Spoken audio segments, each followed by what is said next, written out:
Bien. Ah, toi, tu ne veux pas filmer? Bon, filme-moi. Tu peux démarrer l'enregistrement. Donc, il y a une maman qui veut faire un Kaboula anonyme, donc on respecte ça. Maman Kaboula. Attends. Par où commencer? Alors déjà, pour être sincère, je ne pensais pas faire de Kaboula. Je ne voulais pas. Mais elles m'ont mis la pression jusqu'à la dernière minute pour me demander de le faire. Du coup, c'est pour cela que les larmes me sont prises. Et donc, du coup, j'ai dit non. Et j'ai dû leur demander d'arrêter, que non, je ne veux pas. Et elles m'ont dit non, il faut que tu... Alors, du coup, j'ai dit, ok, ça suffit. Et donc, j'ai repris mon sens et voilà. Alors, c'est vrai qu'à ce moment-là, du coup, étant... bon, franchement, on est des bandits, donc on est débutants. En tout cas, moi, je me vois comme cela. Et c'est pour cela qu'au départ, on peut se dire que c'est un peu flou, qu'on invente, etc. Mais la pression, on la prend à la fin, le travail qui est fait. Moi, au départ, j'ai pas eu du mal à me concentrer et tout. Mais bon, j'ai rien vu, rien senti, etc. Et puis, à un moment, je me suis retrouvée comme si j'étais... moi, ce qui m'est venu, c'est que j'ai pas vu de pyramide, mais j'étais au temps de l'Égypte et je vois une femme. Mais quand je l'ai vue, en fait, je me vois en elle. Et c'est là que j'ai compris que ce n'est pas moi, que c'est une ancêtre et de ma lignée. Et elle était en pleurs, elle était en crise, et parce qu'en fait, elle était au bord d'un île et elle devait abandonner un enfant. Et en fait, elle avait la culpabilité, et tout de suite, j'ai vu culpabilité, et elle devait se pardonner. Quand j'ai compris c'était quoi mon rôle, j'ai fait que voir nos 8 générations s'aligner avec ma dernière sœur. Et ma mère est là aujourd'hui. Elle était avant moi, et en fait, après celle du Nil, j'ai vu toutes celles qui ont suivi, que des femmes. Et en fait, c'est comme si, par l'acte qu'elle a fait, elle a porté un poids. Et en fait, quelque part, elle nous l'a transmise à toutes. Donc, c'est peut-être pour ça qu'on a eu des problèmes à enfanter, où on a aussi eu beaucoup de problèmes de culpabilité. Le regard de l'autre aussi, à ce niveau de tout ce qui était enfant. Et inconsciemment, elle nous a toutes retranscrit, en fait, toutes les générations. Parce qu'à un moment, quand je suis arrivée à moi, et je vois que c'est la lignée maternelle de ma mère. Donc, quand je suis arrivée à moi, j'ai pas vu ma dernière soeur, c'est la dernière du coup de la lignée. Je suis arrivée à moi et j'ai compris qu'en fait que tu dois faire le travail, parce qu'elle me pousse à faire le travail. Et moi, je lui ai dit saisis. Et donc, du coup, quand je la saisis, je vois que je traverse les 8 générations de femmes avant d'arriver à elle. Et je lui dis, mais on te pardonne.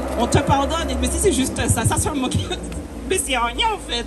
Donc, du coup, on te pardonne en fait. Et quand je vois quand je lui ai dit qu'on te pardonne et que tu n'as pas à culpabiliser, je me revois retourner en fait en arrière et arriver à cette partie-là. Et donc du coup,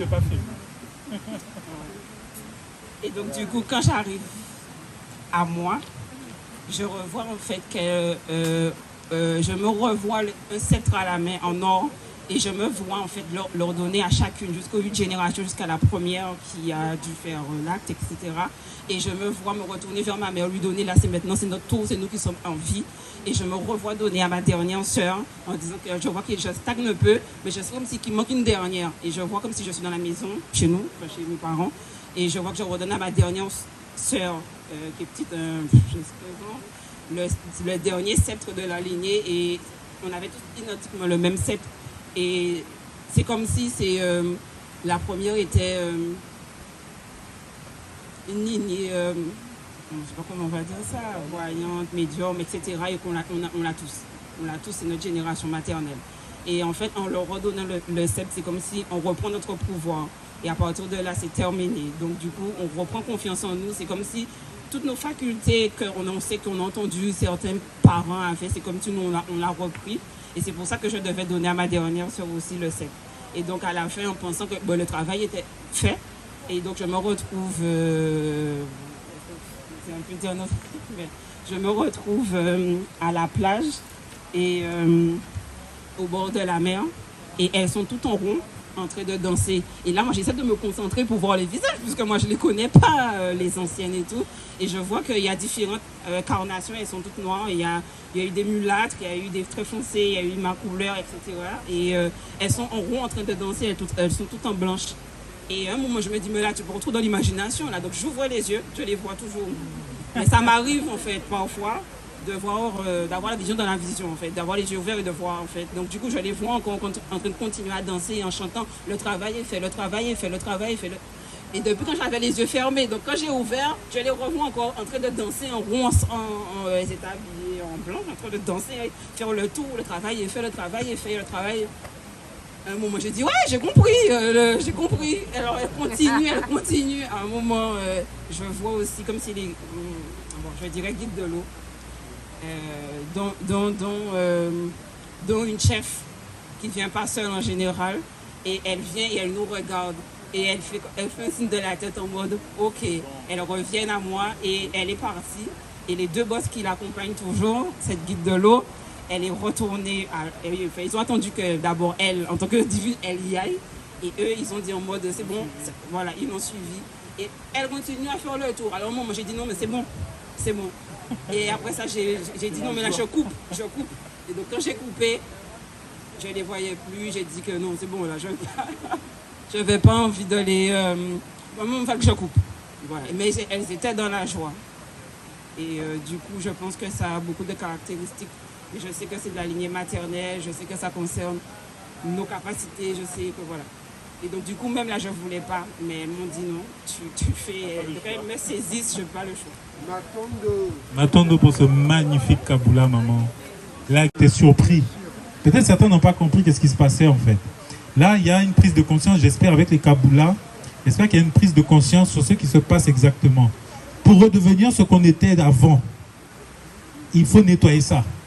Ce qui s'est passé entre quand tu étais une grande prêtresse et maintenant, il faut nettoyer, il faut couper, il faut purifier. Je disais qu'il y a des gens qui vous aiment. Les Mpangui, personne n'est mauvais. Nous vivons des expériences. C'est-à-dire que il faut faire, c'est bizarre à dire, mais il faut faire le mal pour apprendre à faire le bien. C'est comme ça. En fait, les consciences qui s'incarnent ici, des êtres de Sirius, de partout là, ils ne peuvent pas comprendre un humain s'ils n'ont pas été l'humain.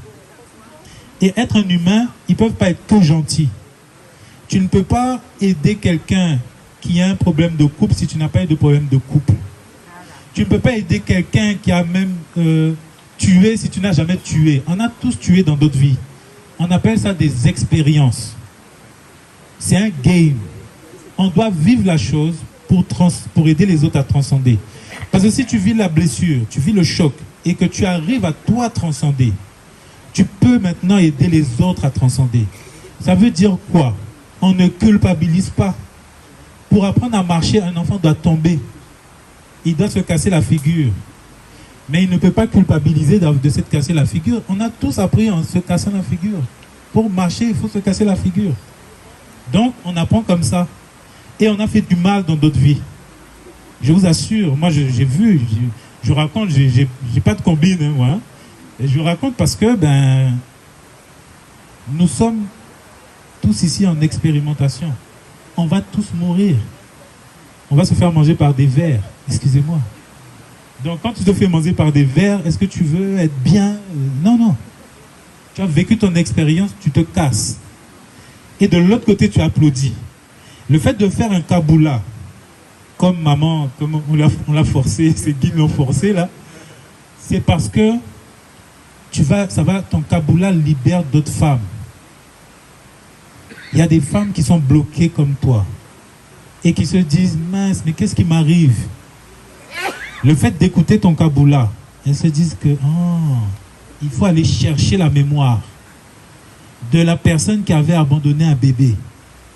Elle vit à l'intérieur de moi. Et quand tu vas nettoyer cette personne-là, ça te guérit dans ta vie présente.